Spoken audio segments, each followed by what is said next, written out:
Gore rinera kuti gore rinopisa mhuri yeZimbabwe. Ndadzoka zvekare ndine nyaya iri kubata iri kupisa iko zvinezvi, nyaya iri kuvhundutsa vanhu. Ndakuti rikatipfuure nayo pachivhitivhiti like I always tell you guys kuti these days tadarika mazera ekuswera tichiripota but taakunyeya tichipinda munyaya dzevanhu nemusoro baba kuti right. Izvo so ndiri kunzwa kuti zvoni Mutsvangwa dziri kunyimana moto as we speak right now.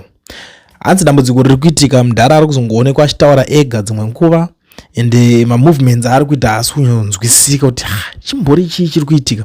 Dzimwe dzenguva unonzwa anzi anotaura nyaya achizvipikisa achizvipindura and zvinongoita ngafaniso because dzimwe unofunga kuti pamwe maybe he is on the phone kana kuti chinyatsori chii chiri kuitika, but munhu anyatsonitaurira nyaya iyi ari kutaura kuti he is so worried nemudhara uyu pasituation yaasangana nayo izvezvo iri kuitika. Hamene kuti ndo yanga icharehwe nevamwe zvichinzoni vanhu vari muZANU-PF vari kubatirana mushonga zvisingaite, because recently takatobva unzwawo imwe apa.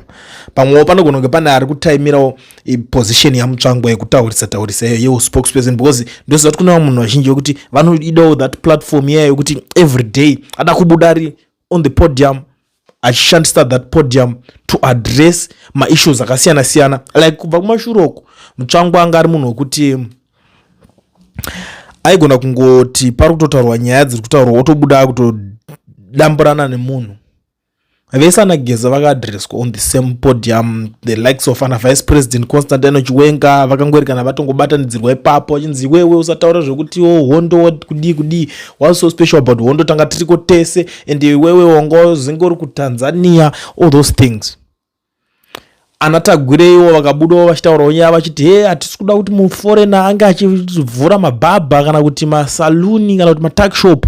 Maforeigners hatida kuti vange vachitivhura maservice stations, mabusinesses emalocals. Toda kuti maforeigners vaite mabusiness mahombe, mainvestments mahombe nemusoro.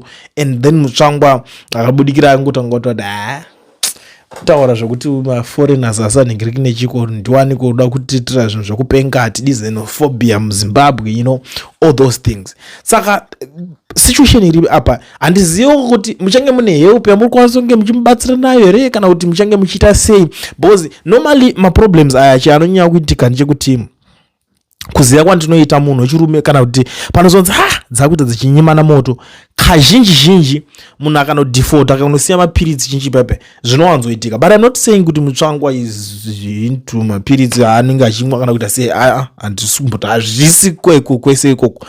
Inini mangomanzwira ndangozviitawo pangonzi mudhara uyu dziri kunyimana moto ari kutaura ega, ndo nyaya iripo achizvipikisa ega. Ende unongoziva kuti chirungu chinotaurwa paya baba ukatanga kumunzwa ari unofunga kuti pamwe ari mumeeting, board meeting here kana kuti pakutaura zvinhu zvakasiyana-siyana ipapapa. Saka meno pamwe ndongozi dzacho kana ringari kuhondo, but ndakambotry kubvunza by all means kuti kuhondo kwacho anganza nemunhu akambonza akauraya here kana kuti wakaita sei, because inini pandainzwa last time I checked ndichinzwa about history yaMutsvangwa yenguva yekuhondo anga ari nyaya yekunzi aiba mabhurugwa evakadzi. Ndo zvandakanzwa inini ndichinzi aiba mabhurugwa evakadzi ndo yanga ingori mbiri yake. So even ukatarisa his greatest achievement yaakakwanisa kuita kuwana mukadzi wake ndo chinhu chaakatokwanisa kuita.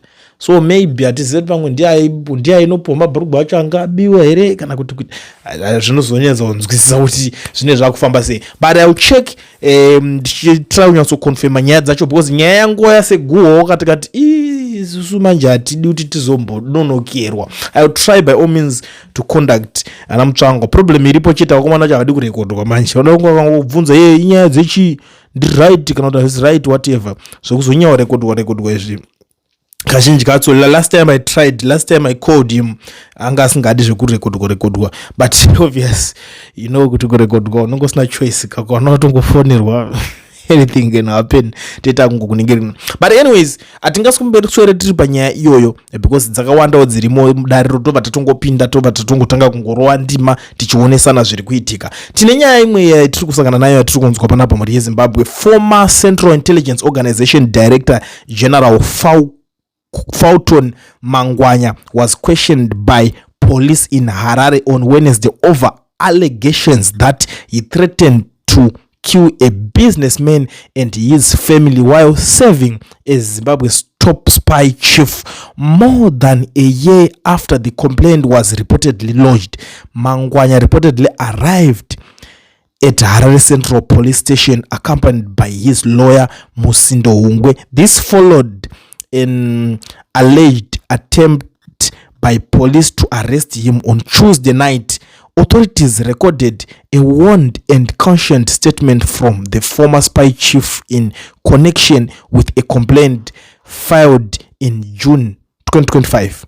Hungwe declined the comment on the matter, stating he was not at liberty to answer questions. It remains unclear why police acted on the complaint more than a year after it was lodged. Mangwanya was dismissed by President Emmerson Mnangagwa in April 2026 after serving just over a year as head of the intelligence agents. No official reason was given for his removal.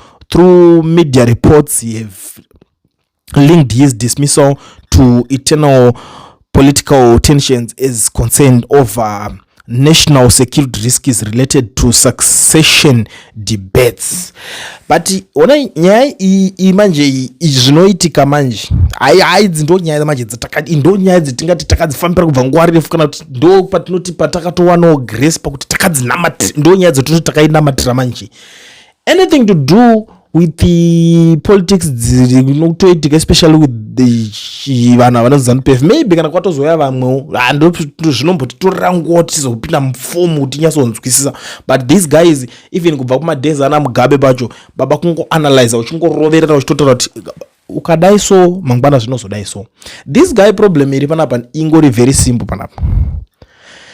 Iwombe inenge yavhurwa yekuzothreatena munhu kuti ndozodai complaints ekudhara kumashura akutanga kulonjwa chazoita kuti udzingwe basa chii, because chiripo ukapinda basa kwasara kuribuda. Ende chinoitika kuZANU-PF kana ukanzi wapinda wakushanda iwo uchishanda negovernment yeZANU-PF iyi unotocreata maproblems akawanda ka vanotokusiya uchitopara mhosva dzako vogotokubatsira kunotoya mamwe vanotofunga kuti mafriends ako mugotovhura hombe mese.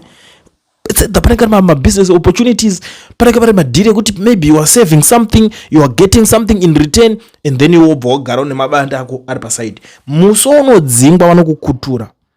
Imagine kuti izvi zvakunzi vanga vatotraya kutomukangura ngangu baba uchitaura kuti nini level ndanga ndichipisa ndibatwe nezeta, because kana uri mukuru wanga uri mukuru wemasewo panguva yacho wanga uri iyoyo ubatwe zvekumhanya aungangurwe nezvinhu zvisina basa, unongochitotaura ndisu totongangura anda kungangura nokungangura akamira pai, but vanongokukutura kahwaniso and then unobva watumirwa zvakawakomana sedha uchapuhwa homeside here kana kuti ichiyo uchapuhwa hameno, but inotoya chitaura kuti ida kutokungangura ende iwo hameno kuti uchashandisa ni mapowers api kana kuti uchatozorezina kutokumbira, because chinozoitika acho advantage yekuzoti pavanenge vari vakuru pepe urotozofona itsedha kuna mutamba kuti mukuru ndorawa kuno ndobatwa onze chitera kune nyaya yako tera ndopa vanotozopona ipapo.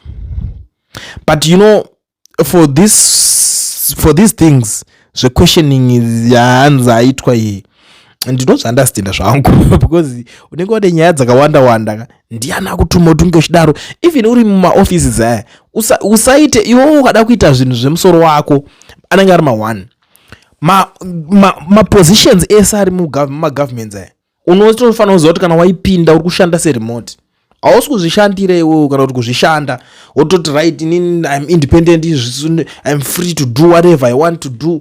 Azvibude ukatraya kuita izvozvo unenge watogadzira downfall yako, ndopo unotanga kutodonera ipapo.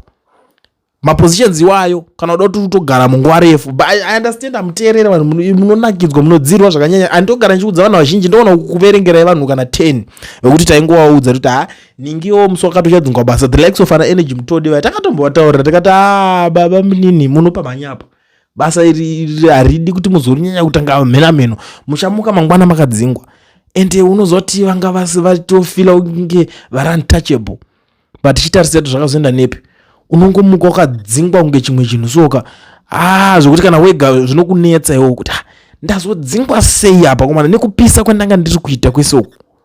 So it's something chekuti zvagara zvinongoitika in this ngirikini iyoyi, but I understand muri yeZimbabwe kuti nyaya dzacho dzakaita sedzidzi dzisusu edu tinoita ngoyo tongoto muri kuinzwawo sei nyaya yaudzwa ningi kana kuti zviri kuitwa ningi mazvinzwawo sei.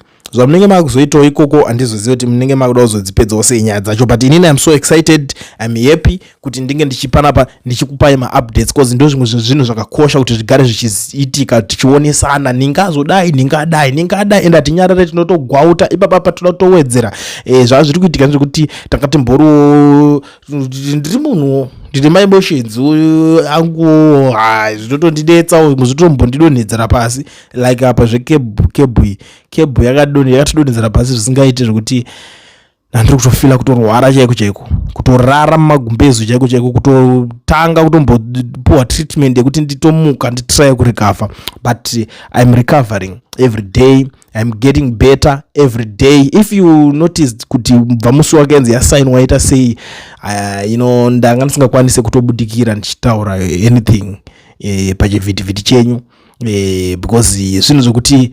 zvakandirowa by surprise honestly speaking, because unenge uchiexpecta kuti life inekwa here kunanga, tine kwatichazoendawo here, tine zvimwe zvinhu zvichazoitikawo here munyika yedu, tine good thing here kana kuti zvakadii zvakawanda zvaunenge wakaexpectawo, ma-expectations anenge akawandawo, even nemaplans unenge uri kuplana kana zvadai so maybe tichazodai so, kana zvadai so maybe tichazodai so uchingodaro, but zvinozongoendawo nepamwe. So ndoda kungokutendai muri yeZimbabwe naizvozvo nerutsigiro kubatikira kwamunoita pachivhitivhiti. So I will be back ndichikupai update ya Mutsvangwa yacho kuti zviri kunge zvichifamba sei, but apa I will have to call him directly because I still have his number. Ndichamufonera ndinzwa kuti zvakamira sei mudhara iwowo, because nyaya idzi hadzingobuda hadzo mahara, nyaya idzi hadzingotaurike mahara, idzingonzi uri kudai so mangwana unonozonzwa kunzi mukomana akutoridza magaba kana kuti akutobvarura hembe, zvinogona kungoitika. At the end of the day you never know, vanhu vanotaurisa vari easy kupenga, ndozvazvinongoita.